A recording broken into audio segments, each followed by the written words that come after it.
और इन सब के बीच में यूक्रेन ने रूस पर बड़ी सैन्य कार्रवाई की तैयारी शुरू कर दी, जिसका दावा इटली की मीडिया ने किया। उनके मुताबिक रूस के खिलाफ बड़े हमले की जानकारी किसी और ने नहीं बल्कि यूक्रेन के राष्ट्रपति ज़ेलेंस्की ने दी, जिसका मतलब हुआ कि यूक्रेन जल्द ही रूस पर बड़ा हमला कर सकता है।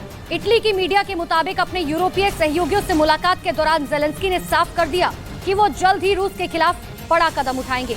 इसके लिए उन्होंने तैयारी भी शुरू कर दी और वो किसी भी वक्त रूस पर हमला बोल सकते हैं।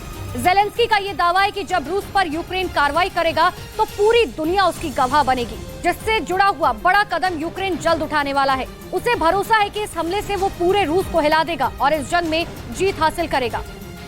इधर रूस से युद्ध के बीच यूक्रेन के राष्ट्रपति व्लादिमीर ज़ेलेंस्की इटली पहुंच गए और वहां उन्होंने वेटिकन सिटी में पोप फ्रांसिस से मुलाकात की।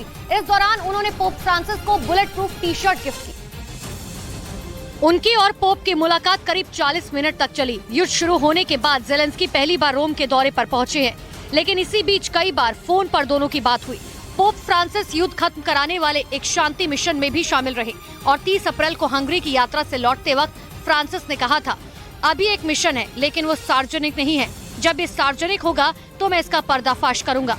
उनका ये बयान रूस और यूक्रेन के बीच जारी युद्ध को समाप्त कराने के बारे में था। और इसी बीच रूस और यूक्रेन के बीच चल रहे युद्ध के मैदान से बड़ी खबर आपको बता दें, वहां रूस ने यूक्रेन के सैनिकों पर बड़ा आरोप लगा दिया। दावा ये किया गया कि कीव में आम लोगों पर हमला किया गया। यूक्रेन ने ब्रिटेन की मिसाइलों का इस्तेमाल किया, जिसमें 6 बच्चे घायल हो गए। और रूस के इस दावे के बाद से हड़कंप मचा हुआ है। आरोपों के मुताबिक यूक्रेन ने ब्रिटेन की हवा से हवा में मार करने वाली लंबी मिसाइलों का इस्तेमाल किया था। दावे के मुताबिक यूक्रेन की तरफ से यह हमला कीव प्रांत के लुहांस्क शहर में किया गया। इसके अलावा रूस के रक्षा मंत्रालय ने दावा किया कि यूक्रेन के सैनिकों ने 2 और नागरिक क्षेत्रों को निशाना बनाया और इस हमले में उसने ब्रिटेन की हवा से हवा में मार करने वाली लंबी दूरी की स्टॉर्म शैडो मिसाइलों का इस्तेमाल किया। जबकि ब्रिटेन अपने हथियारों का आम लोगों पर इस्तेमाल किए जाने के सख्त खिलाफ है, लेकिन दावा है कि यूक्रेन के सैनिकों ने उसकी मिसाइलों का इस्तेमाल किया और 6 बच्चे गंभीर रूप से घायल हो गए।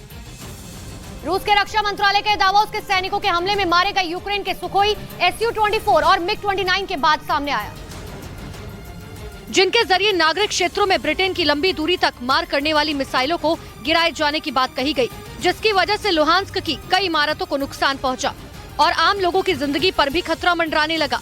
रूस के रक्षा मंत्रालय ने अपने बयान में कहा कि यूक्रेन को लंबी दूरी की मिसाइल देने वाला ब्रिटेन पहला देश है और इसका गलत इस्तेमाल कर उसने बड़ी दुश्मनी की तरफ अपने कदम बढ़ा दिए।